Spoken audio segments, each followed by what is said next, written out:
The Fragile Empires of the World's Most Infamous Drug Lords, Our History, is an immersive journey into the shadowy underworld of crime.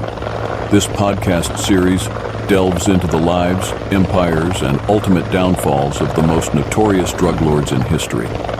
From Joaquin El Chapo Guzman's vast empire that spanned continents, to Pablo Escobar's reign of terror that held a nation hostage, this series offers an unflinching look at these infamous figures. We explore not only their rise to power, but also the fragility of their empires, built on a foundation of violence, fear, and corruption. We peel back the layers of their personal lives, their strategies for maintaining power, and the events that led to their downfall.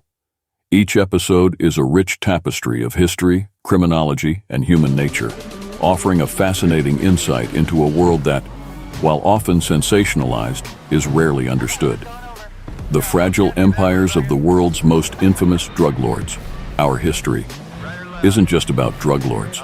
It's about power, fear, ambition, and the human capacity for both good and evil. Join us as we delve into this complex world, shedding light on the fragile empires they built and the lasting impact they've had on our world. Rise to power of drug lords. Drug lords often rise to power through a combination of violence, strategic alliances, corruption, and exploitation of socio-political circumstances. For instance, in Mexico, Miguel Ángel Félix Gallardo, known for his use of nonviolence, kept his business running smoothly by bribing political authorities for protection. After his arrest, his territory was divided, and the remaining members of his organization formed other cartels. Similarly, Joaquin El Chapo Guzman rose to power by funneling drugs through Mexico as the U.S. focused its attention elsewhere and cracked down on drug shipments through the Caribbean. Guzman's cartel trafficked cocaine, heroin, marijuana, and meth. In the 1980s, Mexico also became the primary route for Colombian cocaine bound for the U.S. This happened at a time when U.S. law enforcement was cracking down on the Colombian drug producers' attempts to ship the lucrative drug. Moreover, as the United States war on drugs progressed, a new generation of drug lords emerged at the end of the 1970s, more powerful than ever. These criminals were not only in it for the money, they also wanted power. They defied states and threatened the powers that be.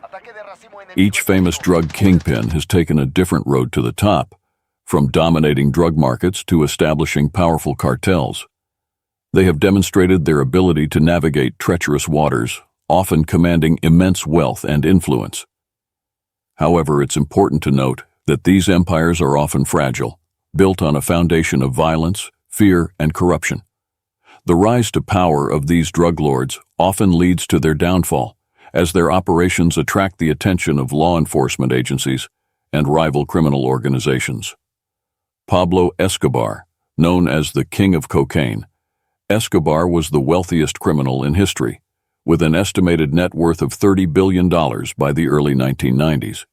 He led the Medellin cartel, which controlled over 80% of the cocaine shipped to the U.S. Escobar's success can be attributed to his control over all aspects of the cocaine trade, from production to distribution, and his use of violence and bribery to maintain his power. Joaquin El Chapo Guzman. El Chapo led the Sinaloa cartel, one of the most powerful drug trafficking organizations in the world. He was known for his use of sophisticated tunnels to smuggle drugs across the U.S.-Mexico border. His rise to power was facilitated by his ability to evade law enforcement and escape from prison multiple times. Griselda Blanco, known as the godmother of cocaine, Blanco was a key figure in the Medellin cartel. She was one of the pioneers of cocaine trafficking into the U.S. in the 1970s and 1980s. Blanco's success was due to her ruthless business tactics and her role in the Miami drug war. Amado Carrillo Fuentes, known as the Lord of the Skies. Due to his use of large fleets of airplanes to transport drugs, Fuentes led the Juarez cartel. He was considered one of the most powerful drug traffickers in Mexico during his time. Dawood Ibrahim. Ibrahim is the leader of the Indian organized crime syndicate D Company in Mumbai. He is currently on Interpol's wanted list for organized crime and counterfeiting. Besides drug trafficking, his syndicate has diversified into a variety of criminal activities, including terrorism.